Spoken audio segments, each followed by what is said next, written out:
Hello. Welcome, everybody. How are y'all feeling tonight? Well, this evening. We're going to try it again. One second. Hello, everybody. How are y'all doing tonight? Oh, yes. Thank you all for being here. This year, like Allison said, we adapted to the new normal by doing a hybrid curriculum where our students had on the ground training, in the field experience, but we also combined it with Zoom calls, and we had the students coaching folks how to record themselves off of their voice memos. They were grinding hard this year. They connected virtually to alumni from WUNC Youth Reporting and also the Youth Reporting staff to learn about what really makes a great story, how to not combine clips together and make it sound crazy, how to make sure your writing sounds like you're actually on the radio. We work with 10 youth participants ages 14 to 25. The second time we've done this, and it has been amazing. They're all from the Triangle Triad area, plus a couple of sprinkled outside. In a few minutes, you're gonna hear some of the work that they've been doing, a little bit of a peek at the stories in progress, and the production process and what they've learned this summer. So are y'all ready for that?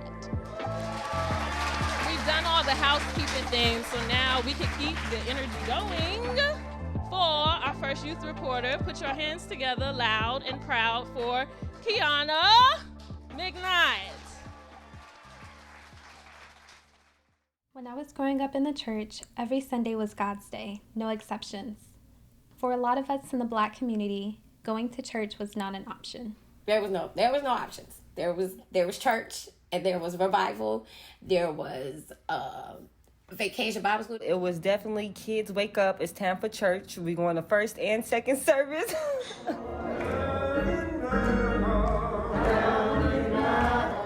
It's not that I didn't like church growing up or talking to God. I actually loved praying and reading my Bible.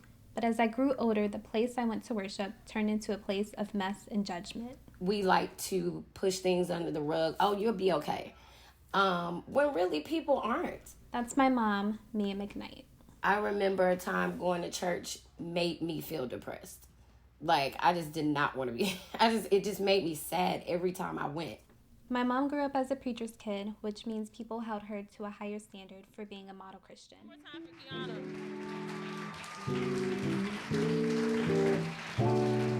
Kiana. Next up, we have Serafiel Sintayehu. Let's hear it.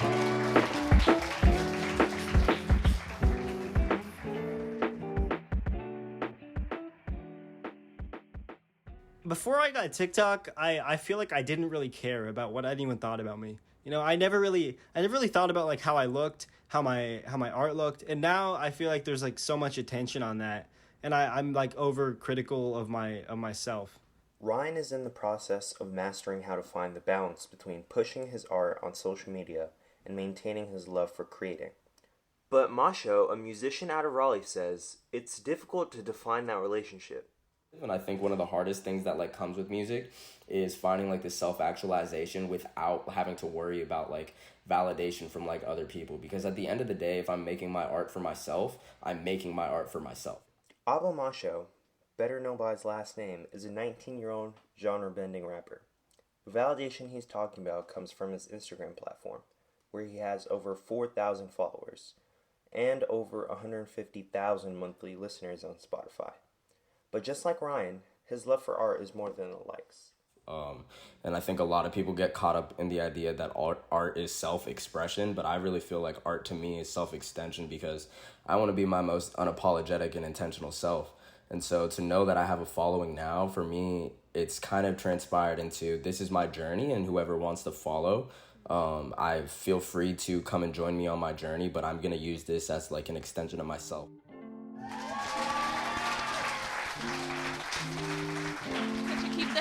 Let's keep the energy up and going for Ellie Stevens coming to the stage.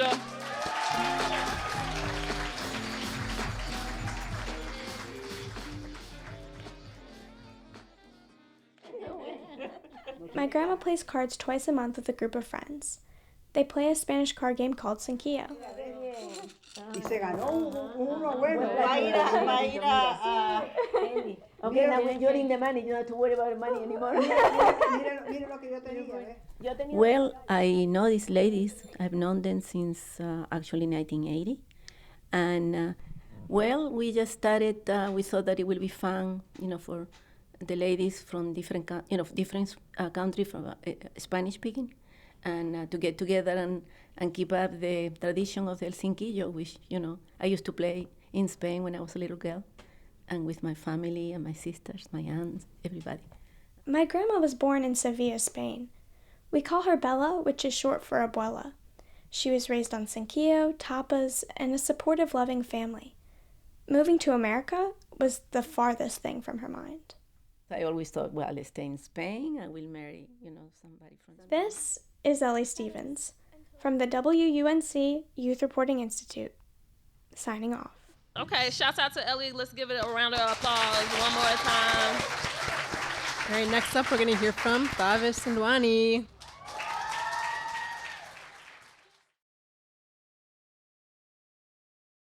Since the murder of George Floyd and the Black Lives Matter movement, a lot of people are talking about racism, but sometimes it can be hard to identify it when it's happening to you. One of my teachers asked me if my hair would be a distraction, and I was a little confused. I was like, what? Basically, it was one day in the classroom, and there was a white boy in my class, and he told me that I was pretty for an Indian girl. So I was, I think, 8 or 9 years old at the time.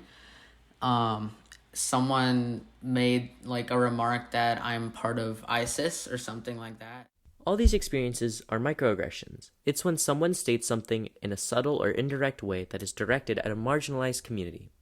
My first experience with a microaggression was in 4th grade. I had brought Indian food in for lunch, and there were a couple white kids that were like, "Ew, what are you eating?"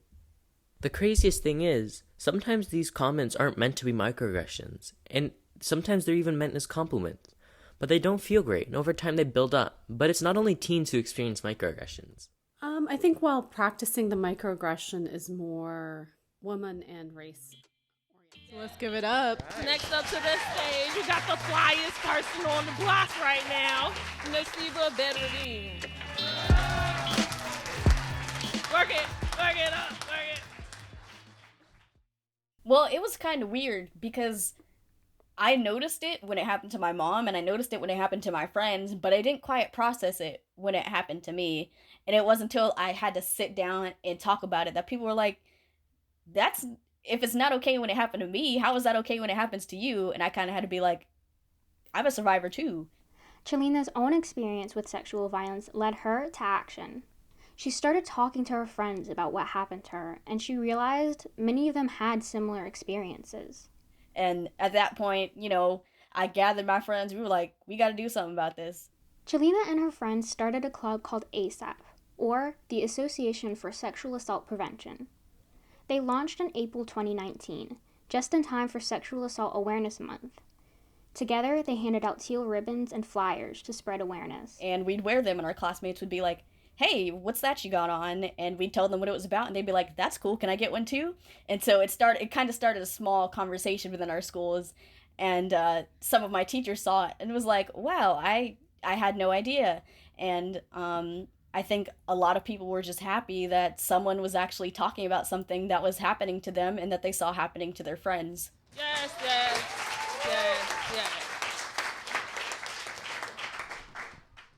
All right, next up, we are going to hear from William Townsend.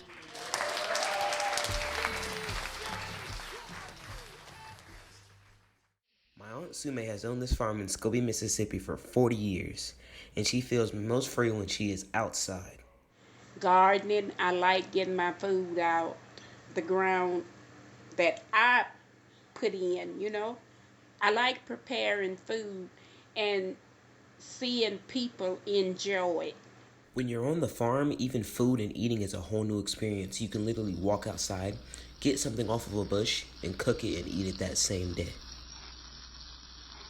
That was my Aunt Sume cooking, and I love eating her food. I come down there just for those perfect barbecue ribs. I'm not this fancy cooker. I just cook what I grew up on, like country cooking, peas, greens, and turkey. My aunt talked about how she grew up on her parents' land in a time when black families didn't own their own farms. Yeah, here in Mississippi, a lot of people have to um, rent their places and stuff. Well, with us, the Lord bless my father to be able to be on our own. Let's hear it for that excerpt. Like, what? All right, let's keep it rolling. Up next to the stage, we have Ayasi.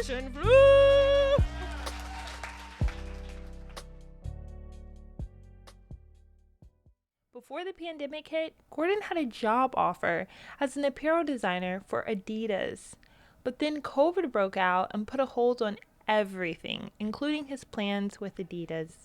I didn't let that stop me. I was sitting in my room and I was thinking, I was like, what can I do as a designer that could be like the next level, like groundbreaking, something that could, that most brands could implement or take on or. Gordon started thinking about the environment and how we affect it with the clothes we wear. Fast fashion and how people can consume so quickly, but then throw it away and never use it again, or it just ends up in landfill. And these ideas developed into a new sustainability project called Renew, Rework, Rule, which stands for Rule Over Our Lives Every Day. What started as his portfolio for Adidas turned into a new direction for his own brand. Why am I trying to enter into someone else's company when I could just build my own company and keep it going? So then I started focusing on my brand, started focusing on this collection, getting the photo shoots out, the editorials, and that collection ended up turning into this story.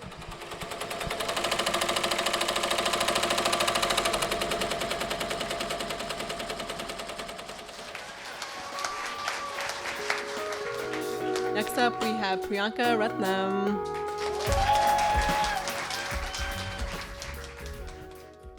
My family and I fall into the dreaded V category. And before you think vampire, I'm talking about vegetarian. As a vegetarian, my main sources of food are plants, and sometimes dairy products. My mother is the main cook of our family, and she's great at cooking up healthy, veggie-filled dishes. So first I peel the potatoes. I'm going to bake the potatoes. Here, my mother is cooking a dish from her home state of Maharashtra. The dish is known as sabudana khichdi and is a normal one-pot dish for my family. Crispy when I add them to the... We completely rely on vegetables and fruits from all over the state. So when I heard about how much climate change was racking North Carolina, I knew it had to have some effect on the way that food travels to my plate. According to the WREL weather station, droughts and flooding have been occurring all across the state much more frequently. For example, Johnston County is currently struggling to recover from a huge drought. I've been feeling the heat when I step out of my house, so I can only imagine the effects that it's been having on my plate. In order to maintain a healthy lifestyle, we mainly shop for fruits and vegetables at the Raleigh Farmers Market, where several local farmers come to sell their produce. For WUNC's Youth Reporting Institute, I'm Priyanka Ratnam. Keep the energy going for Kayla Mady.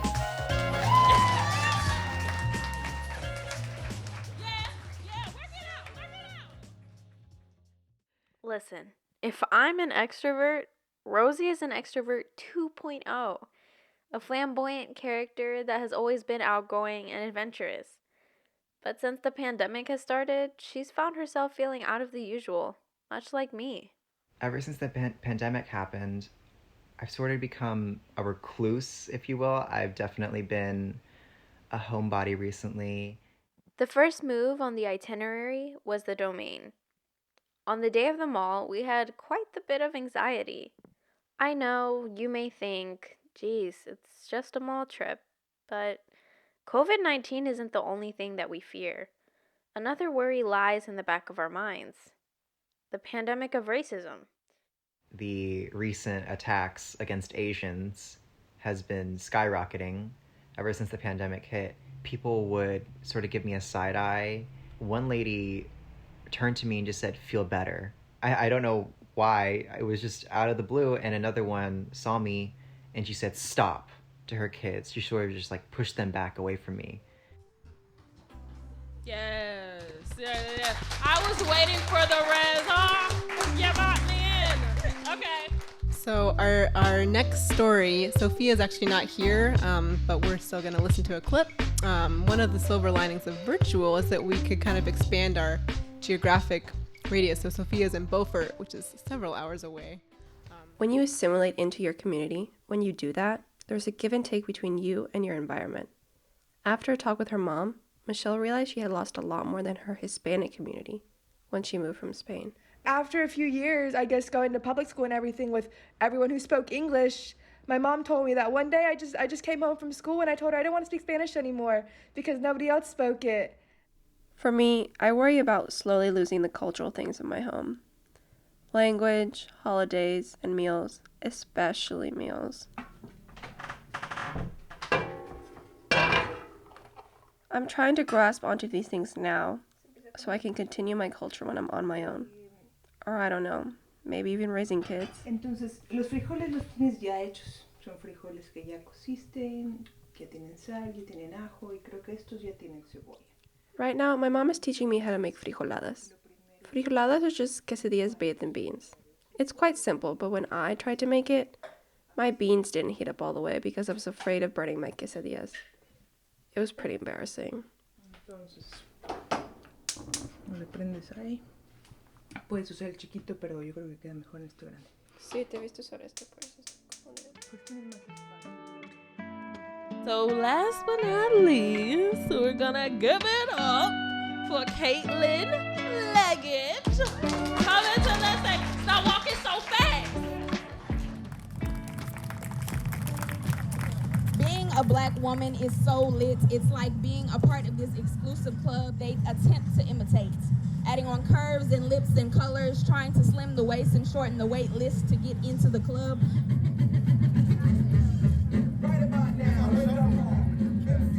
What prompted you to get involved with this movement? I just couldn't stay silent. It's my duty as a black man to fight for our people. So we say we want change, but what does this change look like to you at a local level, like here in Durham? Here in Durham, I just would like to walk outside at least one day and not see police riding in my neighborhood. I live in a county and I still see police every day. Why? Like, you know, I just want to be able to be policed by somebody who maybe lives around the corner from me versus, you know, somebody who's basically imported in and just kind of watching us like we're animals. You know, I'd rather, that's what change looks like to me. You know, in actual, you can feel the difference, you know. What? Yes. Can we say award-winning? Award-winning. And for all the youth reporters, let's just give it all up. Yes. Shout out to Allison for not have done this. Shout out to Jenny and Al for setting this whole thing up. To Leonida, to Lindsay, to Kate, and to the youth reporters. And the Granville Foundation, and all of our sponsors. Yeah, that's about it. It's safe to say that the environment we had in those Zoom meetings, it's not as professional as it seems. There's like the people you see right now are not the people you see in the Zoom meetings. So we would often like play music too, so it's like it's not like a place where everyone thinks you're like in an office just constantly like writing down narration cuts and stuff. I think we've grown as people, and I think at the end of the day we've learned, like, even though we work for this like huge thing, WUNC, we're still like normal people. And on the change, I forgot the second part. Change agent. I think even being part of the Youth Reporting Institute, like as like teens and kids towards the younger age, we're bringing a change to the radio journalism era, because we're like teens, and the most of the people that listen to radio are toward the older end, I guess. And I guess our stories are intriguing people towards our age, and I think that's a huge thing. And the stories that we're making are contributing to change the lives of other people who need to like get woke. That's all I have to say. Yeah!